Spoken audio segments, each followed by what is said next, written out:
optimizing a client's Google Business Profile, how do you know which category or subcategory to select to optimize their ranking? So here's an example here, just looking at Miami attorneys. And what I'm talking about here is on the Google Business Profile, you are able to select a business category. So we can see here, Goldberg and Rosen is a law firm.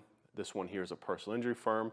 And we scroll down, one just says legal services. There's all sorts of different categories on the back end of the Google Business Profile that we can select that's going to help Google to understand what type of terms and how do we classify and categorize this. So how do we go through and understand which categories that we should select? Now, again, got a little hack here. Inside of our SOP that everyone inside of the Blueprint training gets, we have a step-by-step process for how to optimize and rank Google Business Profiles in highly competitive spaces.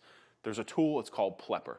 And what it does, it's a browser plugin that when you put it in and you put your main category here, it goes through and summarizes all the categories that are out there. And there's other things that it'll look at too, like reviews, attributes, business hours. But this is especially helpful if you're working in a niche or an industry that you're not familiar with. We only work with law firms, so we already have this inside of our process, which categories to select. But when we're first getting started, this tool is invaluable because it goes through and it counts all the different listings in terms of what category they're selecting. And this is really, really important.